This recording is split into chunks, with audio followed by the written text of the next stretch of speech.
আমার প্রিয় ভাই ও বোনেরা, আমরা জন্মসূত্রে রাসূল করিম সাল্লাল্লাহু আলাইহি ওয়াসাল্লামের উম্মত। তাই আল্লাহ সুবহানাহু ওয়া তাআলার কাছে এবং রাসূল করিম সাল্লাল্লাহু আলাইহি ওয়াসাল্লামের কাছে দায়ী, অর্থাৎ ইসলামকে সবার কাছে প্রচার করার জন্য দায়ী। ঘরে বসে কয়েকটা ক্লিক করার মাধ্যমে দিন প্রচারে আমরা সবাই শামিল হতে পারি। আমাদের এই চ্যানেলটি সাবস্ক্রাইব করুন, লাইক ও কমেন্ট দিয়ে আপনাদের পরিচিত মহলে শেয়ার করুন। হতে পারে এটি আমাদের দোজাহানের সফলতার কারণ।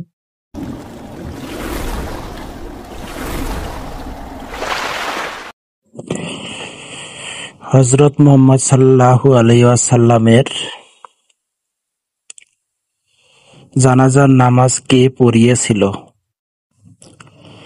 প্রচলিত নিয়মে জামাত করে রাসূল সাল্লাল্লাহু আলাইহি ওয়াসাল্লামের জানাজার পড়া হয়নি।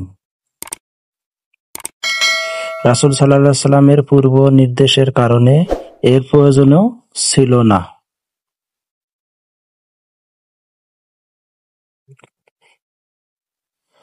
আল বিদায়া ওয়ান নিহায়া রাসূল সাল্লাল্লাহু আলাইহি ওয়াসাল্লামকে গোসল দিয়েছেন। হযরত আব্বাস রাদিয়াল্লাহু তাআলা আনহু, হযরত আলী রাদিয়াল্লাহু তাআলা আনহু, হযরত আব্বাস রাদিয়াল্লাহু তাআলা আনহুর দুই ছেলে। ফজল ও সাকাম রাসূল সাল্লাল্লাহু আলাইহি ওয়াসাল্লামের আযাদকৃত ক্রীতদাস সাকাম। ওসামা বিন যায়েদ ও আউস ইবনে খাওলা রাদিয়াল্লাহু তাআলা আনহু। গোসলের পর বিশ্ব নবী সাল্লাল্লাহু আলাইহি ওয়াসাল্লামের তিনটি ইয়েমেনি সাদা কাপড়ে কাফন পরানো হয়।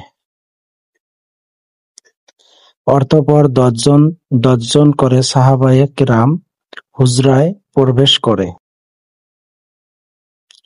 পর্যায়ক্রমে জানাজার নামাজ আদায় করেন। নামাজে কেউ ইমাম ছিল না। সর্বপ্রথম বনু হাশিম গোত্রের সাহাবীরা, তারপর মুহাজির, অতঃপর আনসার, তারপর অন্যান্য পুরুষ সাহাবী,